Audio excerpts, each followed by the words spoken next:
This is Join Us in France, episode 434, 434.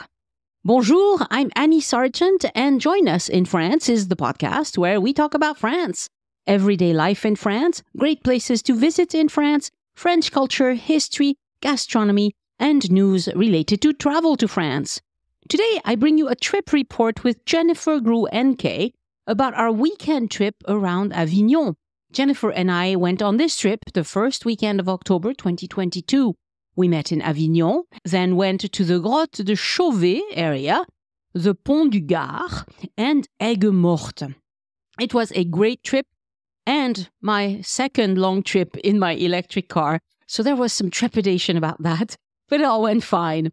If you're interested in learning more about Provence and Ardèche, that's where the Grotte de Chauvet is, this is the episode for you. This podcast is supported by donors and listeners who buy my tours and services, including my itinerary consult service and my GPS self-guided tours of Paris on the Voice Map app. And you can browse all of that at my boutique, joinusinfrance.com/boutique. There is a newsletter to go along with this podcast. This week, I'm planning on sharing an email about how it's never dull in Paris, but I haven't sent it out yet. But probably I'll share it this week. If you'd like to sign up for the newsletter, go to joinusinfrance.com/newsletter. And for the magazine part of the podcast, after the interview, I'll update you on the retirement age saga briefly. I'm not going to do blow by blow. And I'll also talk about something that a few group members have mentioned on Facebook, namely waiters telling you that the service is not included. Is that true?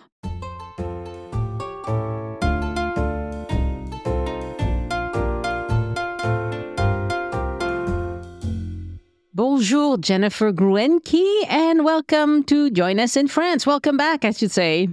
Bonjour, Annie. It's good to be here. Lovely to have you. And this time we're in person. How fun. How fun, indeed. Okay, so you came up with a wonderful title for this episode, and you got to share it because it's too good. Okay, weekend road trip in southern France, a tale of three walled cities. Ooh. So those of you listening, can you guess what the three walled cities are? Maybe write it down. Let's see if you got them right. 3 interesting walled cities in the south of France. All right, take it away, Jennifer. Well, we met in Avignon. I took the train and you drove. I left very early, and so I got there before you and saw some of the museums in Avignon without you. Now, you took the train from Paris, right? Yes. Right. That's important because the train from Paris to Avignon is actually pretty fast, isn't it? Yes, it took me a little over 3 hours. So I first went up to the Jardin des Doms, and this is a lookout over the countryside. So you have to climb up some steps, and they have a very nice sign showing what you're looking at. So it's a picture, like an enameled picture. I had some binoculars with me, which were nice to see the sights. I also visited 4 museums. There are a bunch of small free museums in Avignon, and one I visited is a private art museum that is not free. That was Musée Enchanting, and it's the art collection of this guy was a haute couture designer, and so he put some of his money into buying paintings by Van Gogh, Modigliani, Degas, Picasso, those sorts of things. So did you see any piece that was spectacular there? Anything you recognized?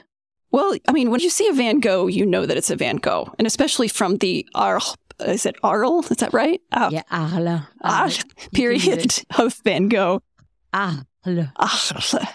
I'm still working on my French. The Modigliani did look like a classic Modigliani with this sort of elongated face portrait. They weren't the most famous examples of Van Gogh or Modigliani, but they were, I think, worth seeing if you like that kind of art, which I do. Yeah, mighty fine indeed. The 3 smaller museums that were free were Musée Calvet, Petit Palais, and Requien.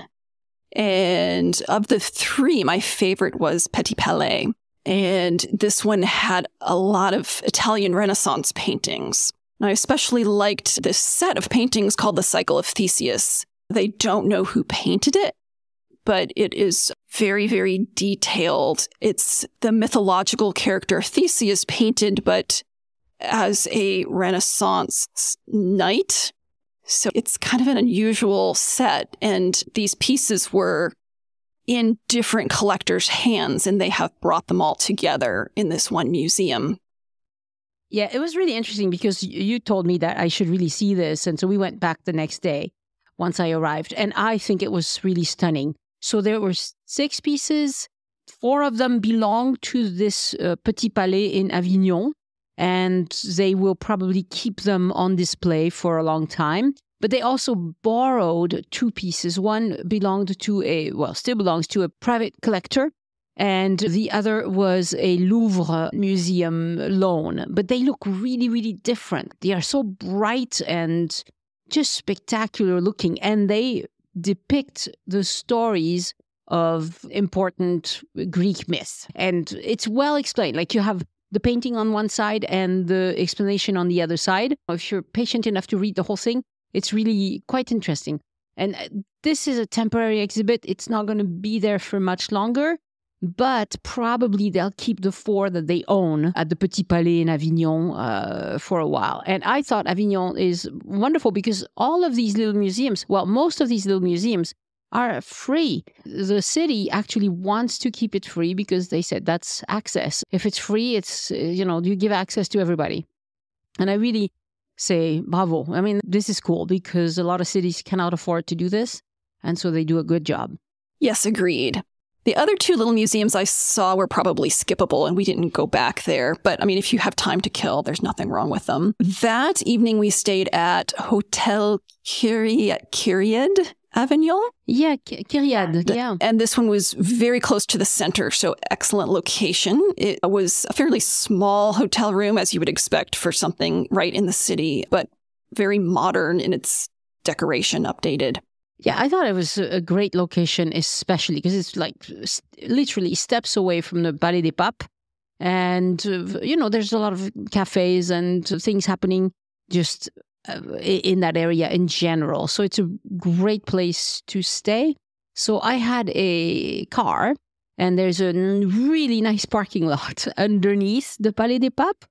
I was very, I have this thing about French parking lots. I hate it when I pay for parking and it smells like pee and they play horrible music. This one was very civilized. It did not smell like pee anywhere. And they were playing Baroque music, which is not my favorite, but still, it was fine music. And they had car chargers for 50 cents. So I had a connection fee of 50 cents and then I was able to charge overnight. Actually, I kept the car plugged in for 24 hours while we were looking around. It was charging mighty slow, though. So it took 24 hours to charge my battery fully, but it's fine because I needed, we were going to stay in Avignon that long. So I recommend the parking lot as well.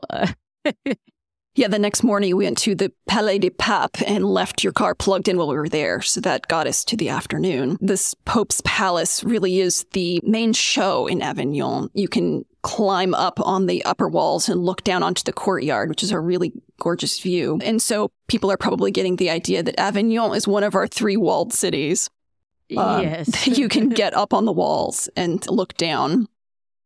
We also saw on Saturday the Pont d'Avignon, which has a little nursery rhyme song that goes with it. And you were good enough to sing the nursery rhyme. I don't know if you want to do it on the... Sur le pont d'Avignon, on y danse, sur le pont d'Avignon, on y danse tous en rond. Les beaux messieurs font comme ça, and then you bow. Les belles dames font comme ça, and you courtesy. Sur le pont, etc. But nobody was dancing. Nobody was dancing? No, nobody was dancing. But I did sing it out loud on the bridge. So there you go. Yes, you did. But this bridge was built a very long time ago. I'm forgetting now how long. But it only goes partway across the river. Yeah, it's like 2/3 across the river, and then they bombed or broke the other. I forgot already. We read it, and I forgot already what happened to this bridge. So after that, we left. We retrieved the car from the nice parking lot and went on a drive. We were going towards the Pont du Gard, which is a nature area, and we stopped at Chateau Belle de Lière, which was a little winery. And one of the things that you were talking about is how nice it is to stop at these little wineries along the way somewhere.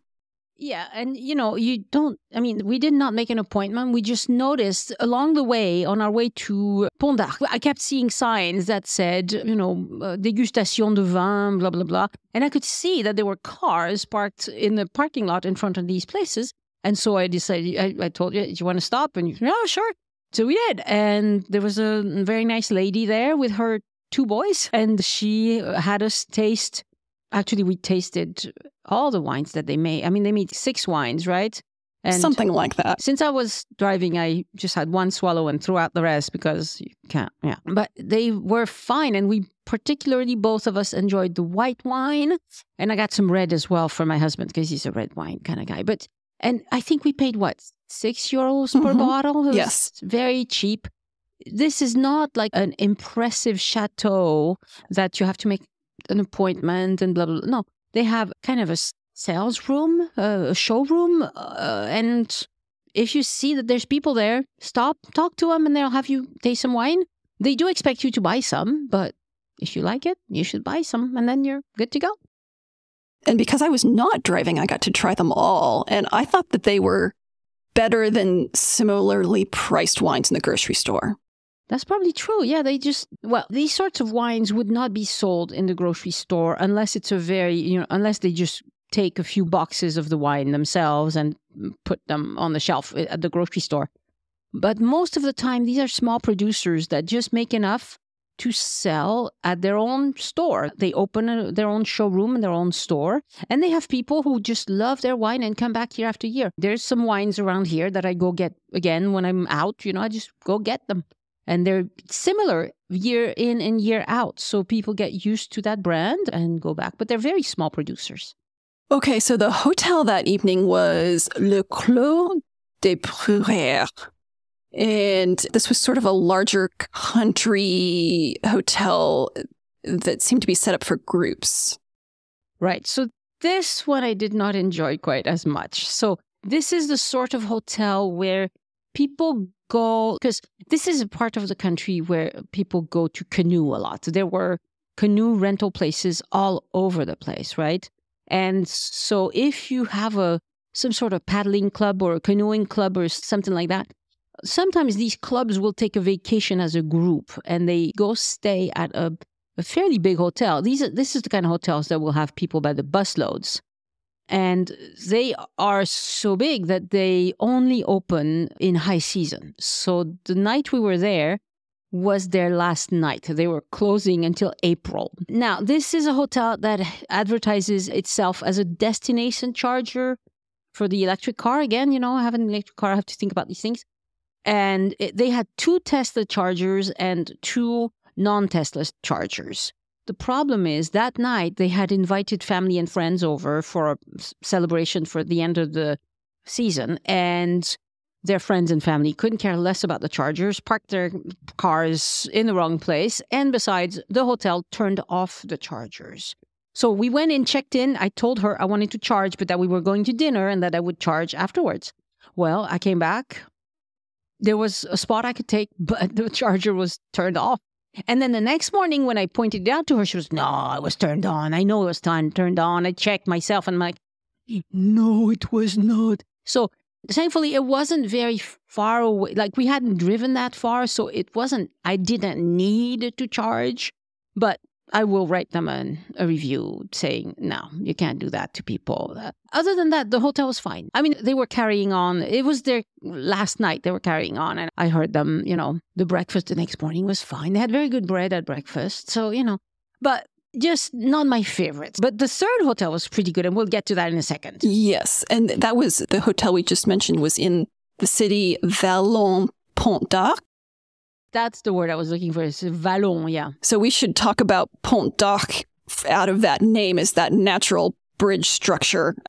Right. So Pont du Gard it's a river, and over the river you have a natural stone bridge.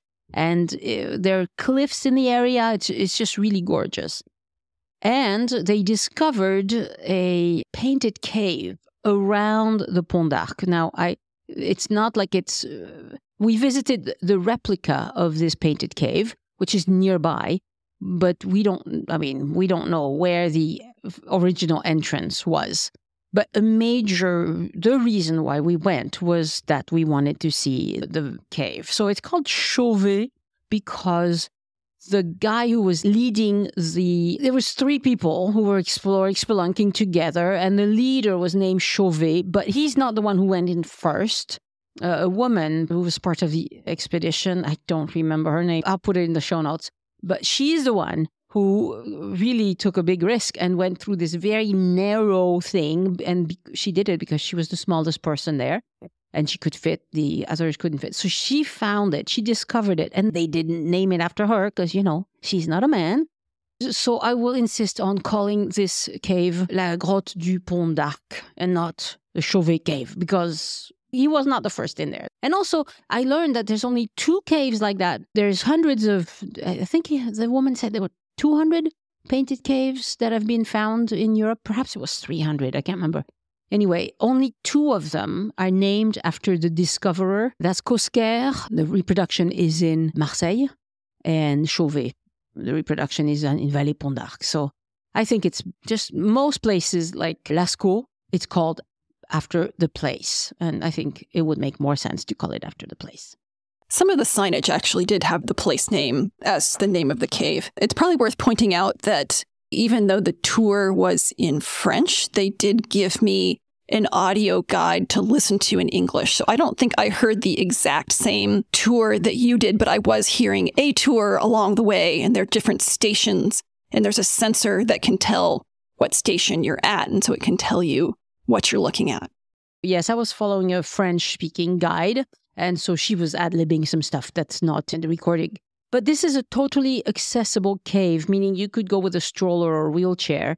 It's very easy to do, so that's very nice. But it didn't feel as cavey as Lascaux, for instance. I'm very glad I saw it, and I will recommend people go, especially if you have an interest in painted caves. This is one of the major ones because it's much older than the Lascaux.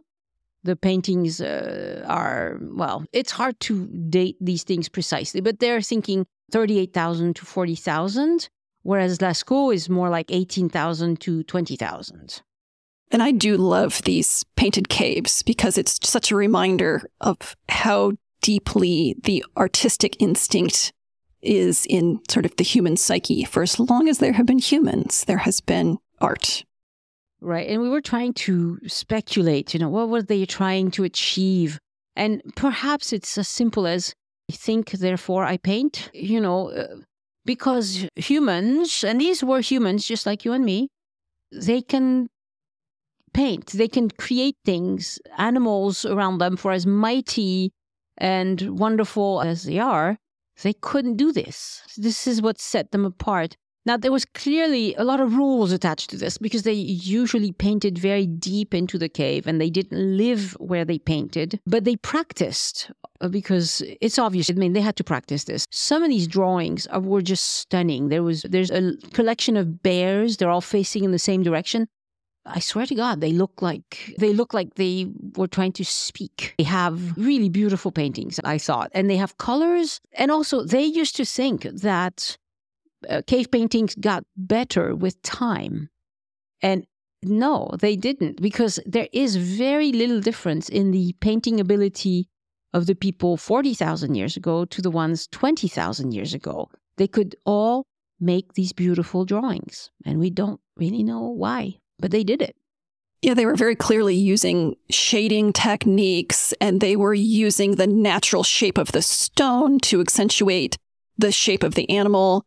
I liked the one that had the cats. They were like mountain lions, and they were all lined up in a row. It was very dramatic. Yeah, no, it's a beautiful place, and you can't take pictures in the cave, unfortunately. Yes, you can buy some in the gift shop, and you can also download some that are rights-free from the French Ministry of Culture, which is what I'm going to do to illustrate this episode. Okay, so we're on to Sunday was the cave, and after the cave, we decided we wanted to find one of les plus beaux villages de France. And there are lots of them that have this certification in the area. So we ended up in Balazouk, which was really kind of a bust. Definitely a bust. It's okay, so it was empty, much like all of these little villages, unless you go on a special day when they have a special, I don't know, an art fair or something special going on that attracts people. They are mightily empty. And this one was not even pretty, really. I mean, it had some things that were nice, but I don't know. It didn't do anything for me, that one. So that one's a skip, I think. But we did end up going to a chateau that was sort of a passion project for this one guy. I'm a sucker for these kinds of passion projects where there's, you know, some crumbling artifact that somebody has decided to love and fix up again. So it's the Chateau de Montréal, and it's set up, I mean, it's sort of for kids and, you know, educational type thing, but it's also just fun to walk around in an old chateau. Right. So this one, he had a faded copy of a news article that said that a stonemason buys and restores a chateau. And it showed a much younger guy than the one who greeted us. But there he is, still at the entrance. And he doesn't speak English, but he was just a really friendly person, fun to talk to. It's not very expensive. I think we paid €7 or something to walk through. And there were 2 other people there. He explained that he's opened year round, but sometimes he closes because he has things to do, which makes sense, you know. But he is open year round. And let me tell you, in that area, in that part of France, lots of things close. Like restaurants close for months on end. They pick a date in late September and then they close and they don't reopen till April. So do check that if you're going to visit. But it is open year round. I thought his chateau looked really nice. And it is a chateau where in the summer, so I think he does this at the end of the first week of July through the last week of August, he hires people to come do special events. So they're going to do calligraphy, they're going to do pottery, they're going to have, you know, a workshop. The kids get to shoot bows and arrows. He has workshops for the kids. And I think he said he hires 8 people most years. So it's got to be a fun thing to do, especially with children. But even if you don't have children, I think he did a really nice job keeping this place interesting. He bought a lot of, because when he bought it, it was full of trash, like people had trashed it. And when he got it, he said he had to ask the Boy Scouts to come help him empty just the junk that was in there. And that went on for several months. And then he started buying pieces here and there, you know, nice piece of furniture, a nice big table to illustrate what life must have been like in the chateau. And I thought it was adorable. And I would gladly recommend. Yeah, me too. I could definitely see a destination wedding happening in that big kitchen that he had. That's right. Yes, it would be a very fun destination wedding or some sort of private event. And I don't know if he does that. Perhaps he does. I don't know. It would be worth asking. Although he did not speak English, he did give me a printed English guide. So I was able to read about the history of the things that I was seeing as I was going along. Yeah, and his wife, we didn't see his wife. We knew she was there because she threw a bag of trash down the stairs for him to take out. Yes, he and his wife live there. Right. So they have restored a part of the chateau, and I'm sure it's tip-top shape where they live, because the few glimpses I got, it looked pretty plush, okay? But yeah, it was garbage time. Even people who live in castles have to take out the garbage. Yeah. Okay, so the hotel that evening was Le Manoir du Raveyron. And I think this was our favorite. Yes, this was definitely a very good place to stay. And they are open year-round. They don't close for 6 months out of the year. The owner seemed to me like he had a tiny Italian accent or something like that. Anyway, wherever he's from, he was very welcoming, very nice. We had gotten a room, triple room, because you don't share a bed with me. I toss and turn. And so we had to have separate beds. So we had to go all the way upstairs. And there wasn't an elevator, but that's the only downside to this place is that there wasn't an elevator. But I could do it. Like, you carry your suitcase, even my bum knee and all, I could do it. So it's not a big deal. And also I was carrying my big extra pillows because I have a pillow problem. Well, the upside of being on the top floor is we got a really nice view from those top floor windows. And this was like, I think, a 16th century building. And it was fixed up to be very quaint and had antique furniture and stone walls. And the beds were very comfortable. The bathroom, it had a separate bathroom and toilet. So that was, to me, that's a plus.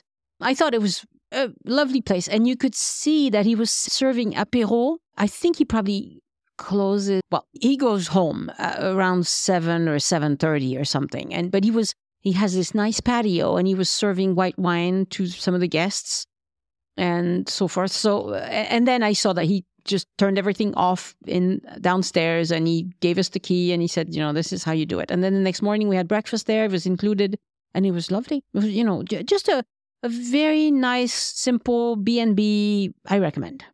Okay, so that brings us to Monday and heading back towards Toulouse. We stopped along the way at Pont du Gard. This is definitely a must-see. It's this 2,000-year-old Roman aqueduct, and it's famous enough that probably most people have seen a picture of it at least. Yeah, and it was very nice. We wanted to also do some other things that day, so we did not look at the museum, but I have looked at that museum in the past, and it's very nice. Now, I remembered that I had paid 20 euros for the parking, and that was wrong. I only paid, I think, 7.5 or 8 or 9, perhaps. It was much less than I remembered. They also had 2 stalls for chargers. The car next to me was charging. It was a Peugeot 3008, and it was charging.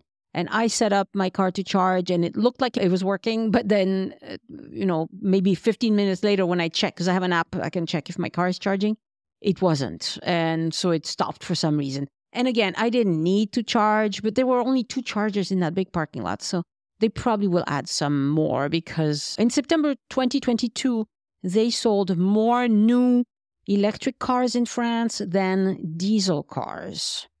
So the electric cars are overtaking the sales of diesel already. And so we're going to need a lot more chargers. I also enjoyed looking at this old tree. And you actually spotted this and said, that's a really old tree. I don't think I would have seen it. I just would have kept walking because it isn't really that big. But we walked over to it and it has a sign. And the sign says, I was born in the year 900 and something. So it's over 1,000 years old. In the 1980s, it was moved from Spain to its current location.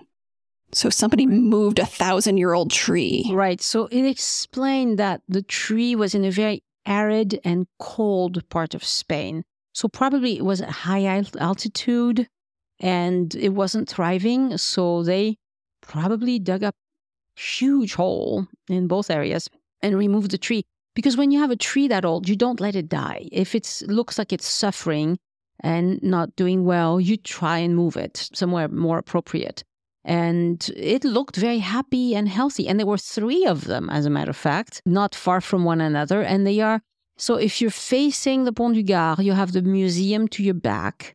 And they are going to be on your right a little ways. And they are not that huge because even a 1,000-year-old olive tree does not get that huge, especially if it suffered, where it was for most of its life, if it wasn't an appropriate. But it looked beautiful, beautiful leaves, and it had olives on, and it was just a very happy tree there. Yeah. And I recognized it because we have old trees like that all over France, and you just get used to seeing them here and there. They pop up here and there, and I do like trees, so I'm always on the lookout for them.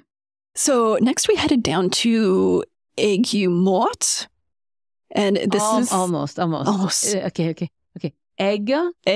Morte. There you go. You can say it, but you don't think of the spelling. Think of the Aigues-Mortes. Aigues-Mortes. Yeah. Working on it. You are. This is our second walled city, and it's way down near the Mediterranean. And you can pay to go up on the ramparts. So these are the old medieval walls that were there to protect the city from invaders. You can walk all the way around on the top. It takes probably an hour or so, even a little longer. Yeah, probably a bit more than an hour because you always stop and take photos and look around. And it is a big walled city. It's a big size. That area is known for a production of sea salt. So you can actually look down from the top of the ramparts and see these giant sea flats where they're evaporating the salt and it kind of turns pink. Yeah, it's very, visually, you know, because they sell le sel de Camargue, which is very good. You had some when we stopped for lunch and you said you liked the salt. It was good. It's salt, you know, but it's a flaky kind of salt. It's not as big as rock salt, but it's a nice texture and, flavor. It tastes like salt. You know. The thing that's nice about it is it's in chunks that are kind of crunchy, but not so hard that you're going to break your teeth. So you can get a nice little crunchy, flaky bit of salt on your salad. It was good. Yeah, and it's like, you know, this kind of salt that they put on pretzels in America? It's much smaller than that. It's like flakes. It's more like flakes than little beads. Yes, like fluffy salt. Yeah, exactly. So Aigues-Mortes is, it's not a super fancy touristy area exactly. People actually still do live there in the city, but it's, you know, nice to play the tourist and walk around as well. There are places where you can hire a boat, but we didn't do that because we wanted to see some other things that day and get going. But we got back in the car and started to drive along this area, the Camargue, yes, and saw pink flamingos. Since I'm a bird person, I was very excited about the flamingos because I don't think I've ever seen them in the wild. Obviously I've seen them in zoos, but... Yeah, there were quite a few along the road. They're not afraid of cars because it's a marshy area. And so from the top of the ramparts, you can see that the actual open sea is quite a distance. And there are canals to take boats between the Aigues-Mortes and the open sea.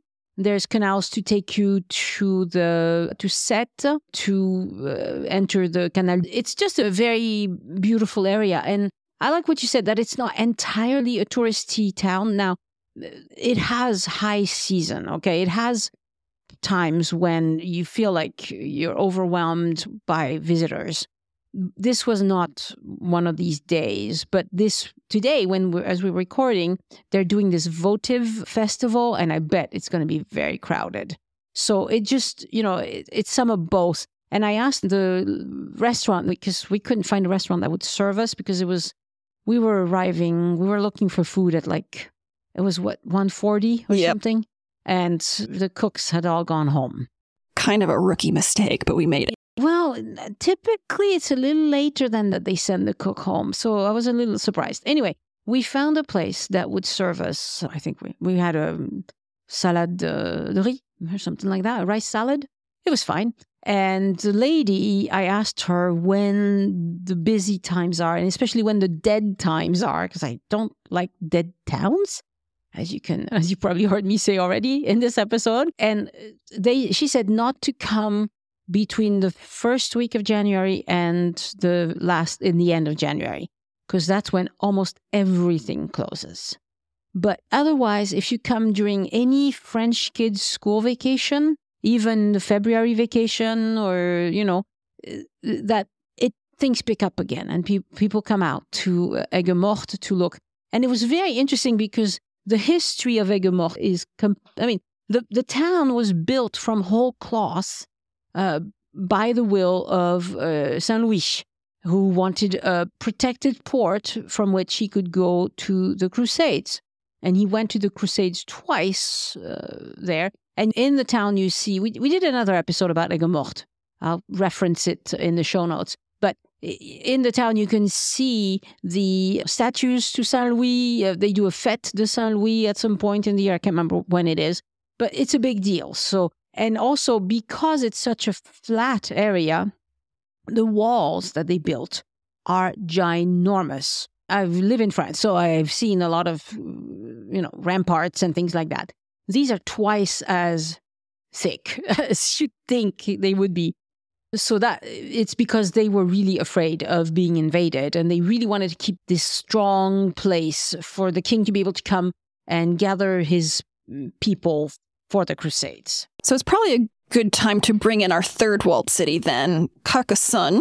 Am I saying that right? And it's cheating a little bit because we didn't do it on our weekend, but it is right here. And you've been many times, and I went yesterday. And so I was able to compare the medieval walled city of Carcassonne, Aigues-Mortes, and Avignon, our three medieval walled cities. My impression of Carcassonne was that it doesn't really feel like a real city. Almost nobody lives there. It's very much a tourist attraction. It feels a little bit like Disneyland. It's gorgeous. I got amazing photos and walked along the ramparts as I did in Aigues-Mortes. But I think that I prefer the more authentic feeling of Aigues-Mortes, that it's a real functioning town that has kept its medieval architecture. Right. So yes, La Cité in Carcassonne is almost devoid of full-time inhabitants. It's very much like the Mont Saint-Michel in that way. Very few people live on the Mont Saint-Michel. Very few people live in the Cité de Carcassonne because these are all protected buildings. You can't do renovations, and they're not very comfortable. If you're a hotel or a B&B or an Airbnb even, which then it's worth putting in the money to do the renovations. But for individuals, it's just too expensive to renovate in a place like this, and it's just easier to buy a new place somewhere else. So it's true that Carcassonne can feel like it's not real because, people don't live there. The city empties late in the afternoon. How late did you stay there? Left about 6:45. Right. So I assume most people had already left. Yeah, there were some. I was able to find a wine shop that was open without too much trouble. But yeah, it was definitely low season, you could tell. And when you go at high season, then it's a completely different matter. And it's just crammed. Because the medieval streets of Carcassonne are much narrower than the ones in Aigues-Mortes. So Aigues-Mortes was big, it was wide enough, and it's kind of on a grid, And so it was easier to adapt the city to cars. Local people who live in Aigues-Mortes, they have their own cars. Visitors like me, I didn't drive in, but you can if you live there.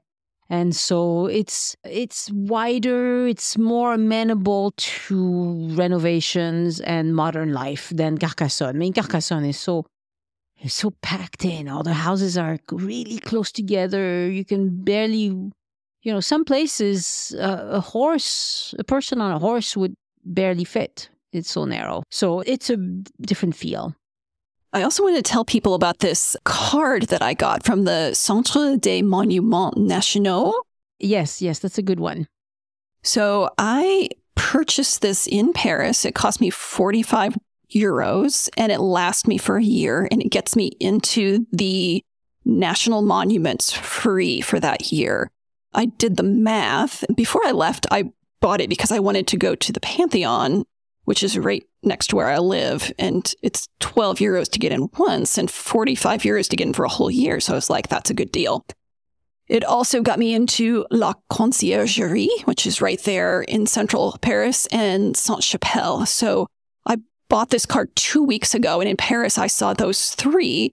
And I had it with me when we went to Aigues-Mortes and Carcassonne. And it got me into the ramparts there. And I didn't really know that when I bought the card, but I saw the sign. Right. So in these 2 weeks, I would have spent more than 50 euros on tickets getting in if I had bought tickets for each one separately. And the card was only 45 euros for a year. Now, the bad thing if you're a tourist is you have to order this card in advance. And you can get it mailed to an address in France. So you could have it shipped to your hotel, order it a week in advance. I just filled out the form online and then got a notice that I could go pick it up at the Hôtel Sully. Yeah, l'Hôtel de Sully, yeah. It's in Paris near the... It's in the Marais. Yeah, it's in the Marais. It's actually the home of the Monuments Nationaux de France. Okay, yeah. So that's where all the top people who do the monument conservation, they all have an office in that gorgeous building. I think that it's on one of your voice map tours. Yes, it is. So you will just go into that place and pick up your card. So that's my money-saving tip of the day. No, that is true. And I should buy it because I'm always going into these places, and I should just get it. Like, why? It gets you into 80 different monuments for a year. Yeah. And I'm sure, because national monuments, so I'm sure like the Abbey at Mont-Saint-Michel would also be included. There's a ton of these national monuments. Arc de Triomphe, bunch of different chateaux. So like probably the Château de Blois, because that one's a national monument. I think so. Anyway, a bunch of the Château de la Loire would be included as well. I mean, look at the list. And I'll put a link to where you can purchase this in the show notes. But I'm surprised that they won't mail it somewhere outside of France. That's weird. Maybe they would. I didn't really look because I live in Paris. Oh, rub it in. All right, Jennifer. Well, so overall, was it a good weekend for you? Oh, it was fantastic. Thank you so much for suggesting the little long weekend vacation. I love going to see places, but sometimes going by myself isn't that much fun. Elise likes to come, but she doesn't like to be away from her cat very long. So, and my husband works too much. My daughter works too much. So it's nice to have you to join me on this adventure. It's been lovely. And you're a very easy guest. Oh my God, you're like so easy. I didn't hear you. You do your own thing. I'm quite glad to be your travel companion. Merci beaucoup, Jennifer. Merci.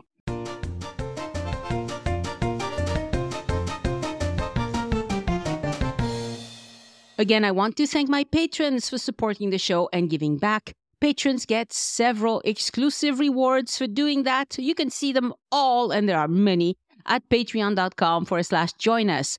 Thank you all for supporting the show. Some of you have been doing it for a long time. You are wonderful. And a shout out this week to new patrons, Teal M, Kate Bradley, Patricia Leonard, Megan D. Gregorio, Lynn Sakai.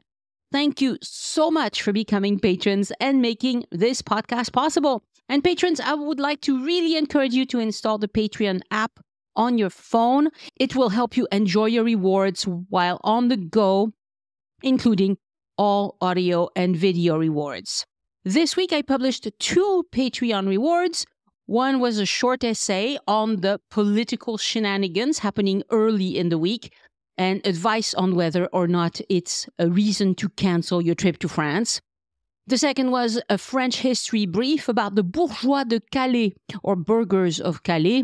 I'm all about enhancing your experience in France, and knowing the history makes this marvelous sculpture by Rodin even better. My thanks also to Tracy Anderson for sending in a one-time donation using the green button on any page on Join Us in France that says Tip Your Guide. Tracy wrote, "Thanks, Annie. My wife and I will be in Provence, Toulouse, Dordogne, Bordeaux for 3 weeks, starting mid-April. I found your podcasts of great value. I hope the strikes do not impact us." Merci, Tracy. Well, I doubt the strike will impact you because you're coming in several weeks. You're probably renting a car. And strikers are trying to organize gas shortages. We might have one this week. That never lasts more than a few days because that's one type of strike that even French people resent. So I think you'll be fine. If you're preparing a trip to France and listening to as many episodes as you can to get ready, keep listening to the podcast because that's a great way to do it. You can also hire me to be your itinerary consultant. Here's how it works. You purchase the service on joinusinfrance.com/boutique. Then you fill out a document to tell me what you have in mind. We make a phone appointment and chat for about an hour. And then I send you a document with the plan we discussed. Now, my time is always booked up several weeks in advance. And now that has jumped even more because most of May is blocked off because of the boot camp. But you can see the date for my next availability on the only page where you can buy this service at the Join Us in France boutique. And if you cannot talk to me because I'm all booked up, you can still take me in your pocket by getting my GPS self-guided tours on the Voice Map app. I've produced 7 tours, and they are designed to show you around different iconic neighborhoods in Paris. Eiffel Tower, and you can get that one either in French or in English, Ile de la Cité, Le Marais, Montmartre, Saint-Germain-des-Prés, and the Latin Quarter. Let's talk briefly about what's happening with the retirement age protests. As far as the legislation is concerned, it's over. The Parliament refused to vote on it, then demanded that they must vote on it.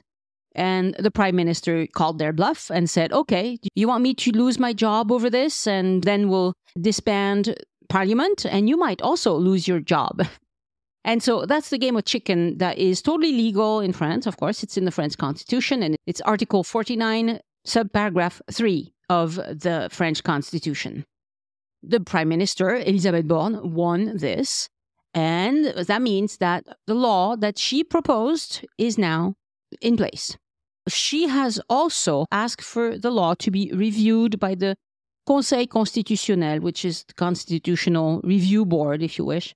And that's going to happen within the month. So they have a month to give their advice. They might ask for some changes to be made, but perhaps it'll pass just as is. Now, people have been speculating that she was a goner, blah, blah, blah, that she was going to... No. She is not a goner. She is going to hang in it. She's going to hang in because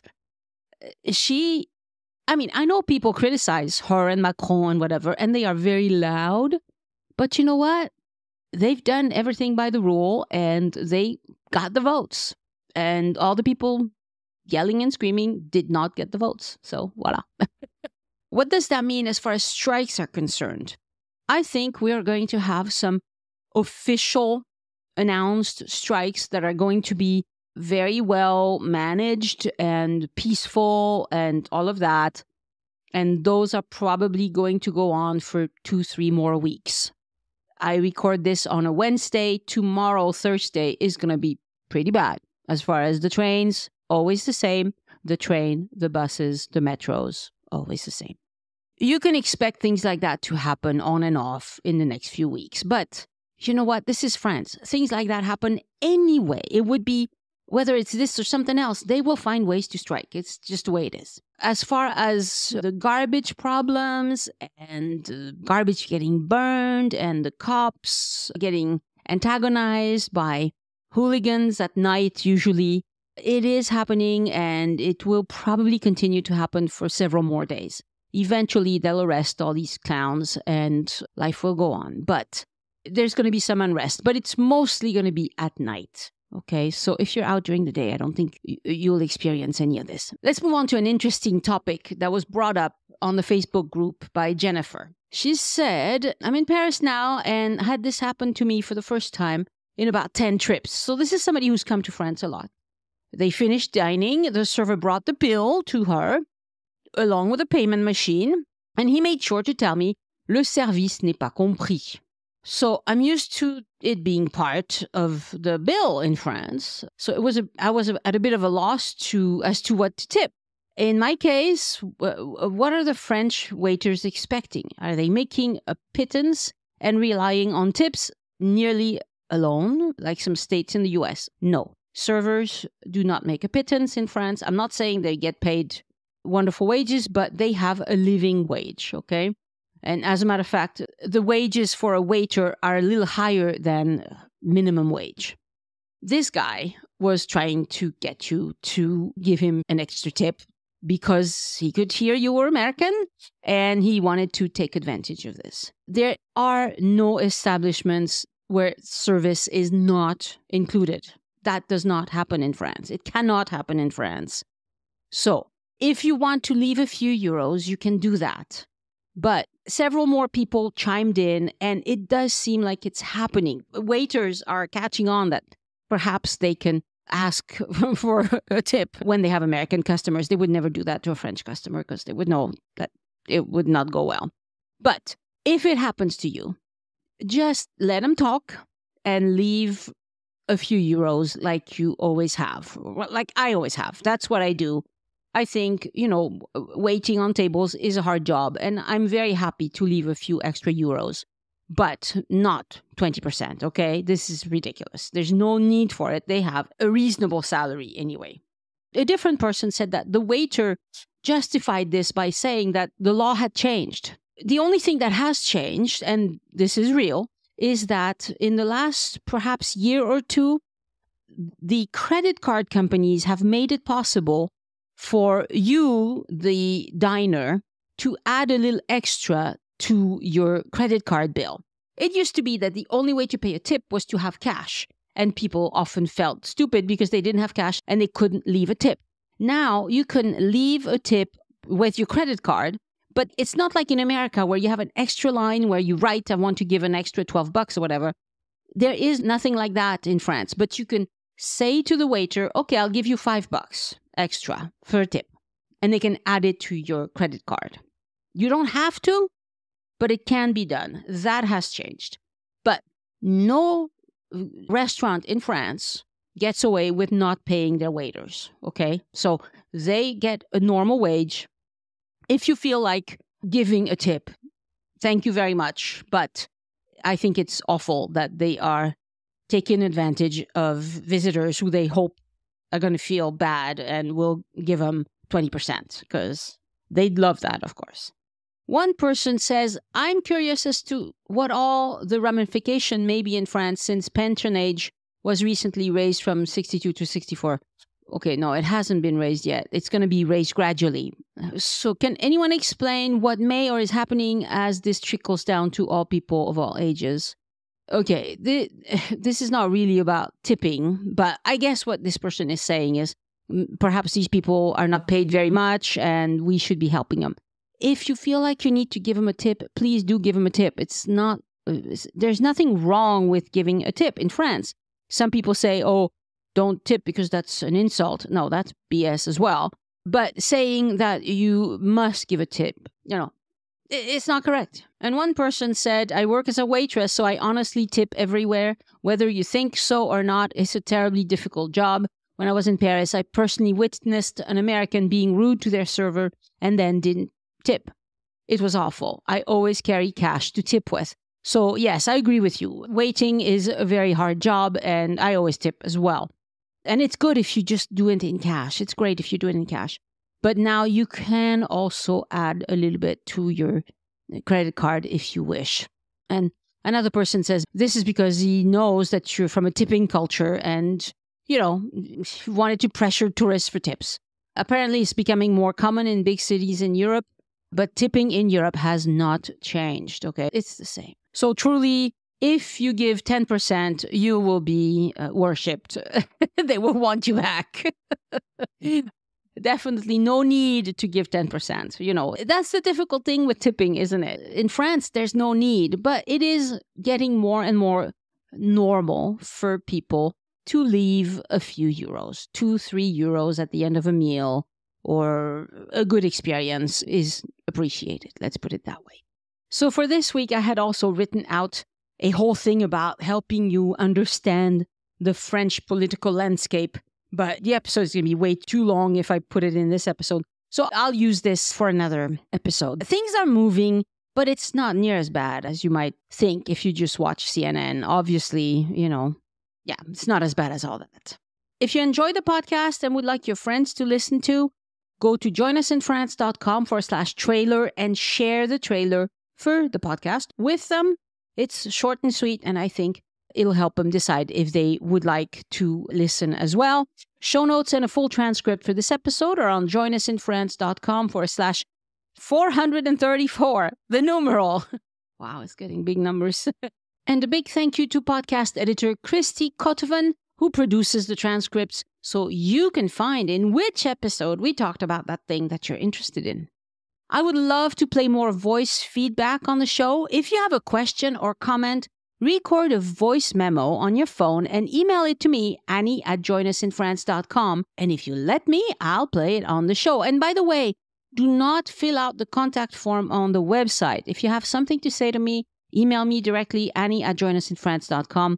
I need to remember to ask my husband to turn off that contact form because people use it mostly with spam, but once in a while, it's someone who really needs to talk to me and they think I'm going to see it. And I do not, because I don't want to be reading all these messages about Viagra or whatever they are selling.